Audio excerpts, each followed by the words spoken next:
సుబ్రహ్మణ్యం హత్య కేసులో రెండో రోజు సాక్షుల విచారణ ముగిసింది. రాజమండ్రి జిల్లా ప్రత్యేక కోర్టులో విచారణ కొనసాగింది. విచారణ తర్వాత ఎమ్మెల్సీ అనంతబాబును కోర్టు నుంచి రాజమండ్రి సెంట్రల్ జైలుకు తరలించారు. సుబ్రహ్మణ్యం తండ్రి సత్యనారాయణ, తమ్ముడు నవీన్ను సుదీర్ఘంగా జిల్లా ప్రధాన న్యాయమూర్తి గంధం సునీత విచారించారు. పోలీసుల తరపున ప్రత్యేక public prosecutor Muppalla Subbarao defence న్యాయవాదుల సమక్షంలో సాక్షుల వాంగ్మూలాలను జిల్లా ప్రధాన న్యాయమూర్తి నమోదు చేశారు.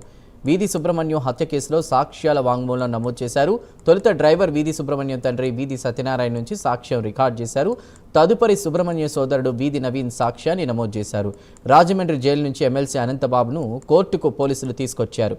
ఇప్పటి వరకు 3 సాక్షుల విచారణ జరిగిందని, తండ్రి, తల్లి, సోదరుడు తమ ఆవేదనతో సాక్ష్యం చెప్పారని ముప్పాళ్ల సుబ్బారావు కోర్టు దృష్టికి తీసుకెళ్లారు. అయితే ఎమ్మెల్సీ అనంతబాబుకు కాకినాడలో ఇల్లు లేదని, వారు వాచ్మెన్స్ కాదంటూ అనంతబాబు తరపున న్యాయవాదులు వాదించారని ప్రత్యేక పబ్లిక్ ప్రాసిక్యూటర్ ముప్పాళ్ల సుబ్బారావు తెలిపారు.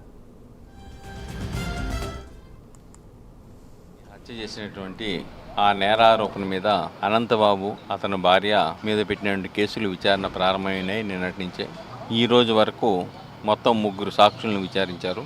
దాంట్లో వీధి సుబ్రహ్మణ్యం తల్లి, తండ్రి, బ్రదరు 3 అయింది. వాళ్ళ మిసెస్ ఇయర్సే ఎవిడెన్స్ కాబట్టి ఆమె యొక్క సాక్ష్యాన్ని క్లోజ్ చేశాము.